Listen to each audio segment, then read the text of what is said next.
ஆச்சி மசாலா. எந்த சமையலும் ருசி தேடும் ரகசியம் 20 ரூபாய். யூடியூபர் இர்ஃபான் பாலின அறிவிப்பு விவகாரம் தற்போது மீண்டும் விசாரணைக்கு வந்துள்ளது. நீதிமன்ற உத்தரவை தொடர்ந்து மருத்துவத்துறை இந்த வழக்கை மீண்டும் கையில் எடுத்துள்ள நிலையில் இதுகுறித்து விவரிக்கிறார் தொகுப்பாளர் வைகரை வருணன். சமூக வலைதளங்கள்ல சில நிகழ்வுகள் சில மணி நேரங்கள்ல வைரலாகி மறைஞ்சிரும். ஆனா சில சம்பவங்கள் மட்டும் தொடர்ந்து கேள்விகளையும் விவாதங்களையும் உருவாக்கும். அப்படியான ஒரு சம்பவம் தான் பிரபல யூடியூபர் இர்ஃபான் தொடர்பான பாலின அறிவிப்பு விவகாரம். முதல்ல ஒரு குடும்பத்தினுடைய மகிழ்ச்சியான தருணமா தொடங்கின இந்த நிகழ்வு அதுக்கப்புறமா சட்டம் மற்றும் சமூக பொறுப்பு தொடர்பான விவாதமா மாறுச்சு. இப்ப மீண்டும் இந்த விவகாரம் விசாரணை கட்டத்தை எட்டியிருக்கு. அப்படி என்ன நடந்துச்சு, ஏன் இந்த விவகாரம் முக்கியமானதா மாறுச்சு, இனி இதன் அடுத்த கட்டம் என்ன என்பதை பற்றி இப்ப நாம பார்த்தரலாம். முதல்ல இந்த சர்ச்சையினுடைய பின்னணியை புரிஞ்சுக்கணும். இந்தியாவில் 1994ஆம் ஆண்டு கொண்டு வரப்பட்ட PCPNDT ஆக்ட் அப்படின்ற சட்டம் நடைமுறையில் இருக்கு. இந்த சட்டத்தினுடைய முக்கிய நோக்கமே கருவில் இருக்கக்கூடிய குழந்தையுடைய பாலினத்தை கண்டறிஞ்சு அதை தெரிவிப்பதை தடுக்கணும் அப்படின்றது தான். காரணம், ஒரு காலத்தில் பெண் சிசுக்கொலை அப்புறம் பெண் கருகலைப்பு அதிகமாக இருந்ததால பெண் குழந்தைகளுடைய பிறப்பு விகிதம் கடுமையாக பாதிக்கப்பட்டுச்சு. இதை தடுக்கிறதுக்காக தான் இந்த சட்டம் உருவாக்கப்பட்டுச்சு. இந்த சட்டத்தினுடைய கீழே தான் இந்தியாவின் கருவில் இருக்கக்கூடிய குழந்தையினுடைய பாலினத்தை மருத்துவர்கள் தெரிவிக்கிறக்கும் சொல்லக்கூடாது அப்படின்னும் பெற்றோர்களும் அதை தெரிந்து கொள்ள முயற்சிக்க கூடாது அப்படின்னு இருந்துச்சு. இது ஒரு கடுமையான குற்றமா கூட கருதப்படுது. இப்ப இர்ஃபான் விவகாரத்துக்கு வரலாம்.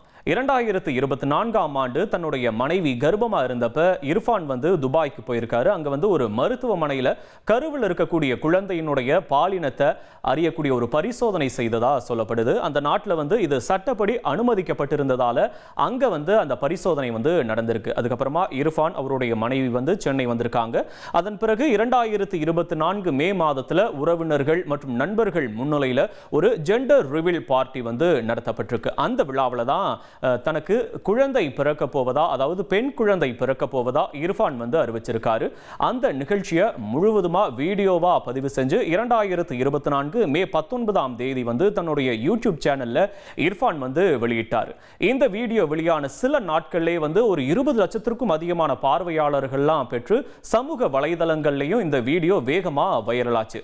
ஆனா அதற்கப்புறம் தான் பெரிய சர்ச்சையே தொடங்குச்சு. பல மருத்துவர்கள், சமூக ஆர்வலர்கள், அப்புறம் சட்ட நிபுணர்கள் இந்தியாவில் பாலினத்தை அறிவிப்பது தடை செய்யப்பட்டிருக்கக்கூடிய நிலையில வெளிநாட்டில் பரிசோதனை செஞ்சிருந்தாலுமே அதனுடைய முடிவை இந்தியாவில் வீடியோவா வெளியிடுறது சட்டத்தினுடைய நோக்கத்திற்கு எதிரானது அப்படின்ற குற்றச்சாட்டுகளை முன்வச்சாங்க.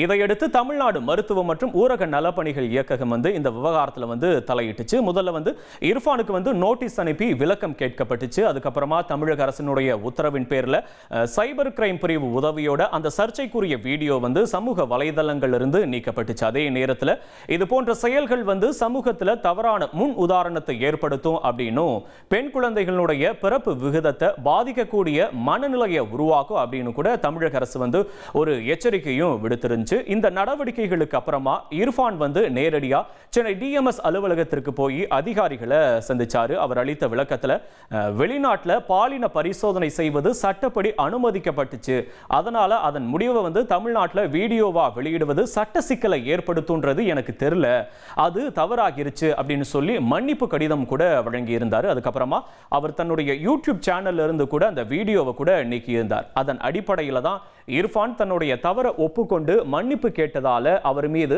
மேலதிக நடவடிக்கை தேவை இல்லைன்னு மருத்துவத்துறை அதிகாரிகள் முடிவெல்லாம் செய்ததா கூட ஒரு தகவல்லாம் கூட வெளியானது. இதன் மூலம் அந்த விவகாரம் முடிவுக்கு வந்துவிட்டதா கூட பலரும் நினைச்சாங்க. ஆனா கதை அங்கேயே முடியல. அதற்கிடையில தான் 2024 அக்டோபர் மாதத்துல இர்ஃபானுடைய குழந்தை பிறந்தப்ப பிரசவ அறைக்குள்ள போய் அவர் தொப்புள் கொடியை வெட்டின வீடியோவும் வெளியாகி மற்றொரு சர்ச்சையை ஏற்படுத்தி இருந்துச்சு. இந்த சம்பவம் தொடர்பாக மருத்துவமனை நிர்வாகத்தின் மீதும் நடவடிக்கையெல்லாம் கூட எடுக்கப்பட்டுச்சு. இந்த நிலையில பாலியல் அறிவிப்பு விவகாரத்தை முடித்து வைத்த மருத்துவத்துறையினுடைய நடவடிக்கை எதிர்த்து வழக்கறிஞர் ஒருத்தர் சென்னை உயர்நீதிமன்றத்தில் ஒரு பொதுநல வழக்கை தாக்கல் செய்தார்.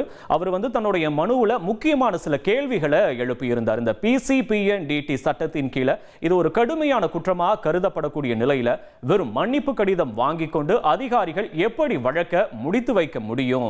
ஒரு சாதாரண நபர் இதே தவறு செஞ்சிருந்தா இதே அணுகுமுறையா இருந்திருக்குமா?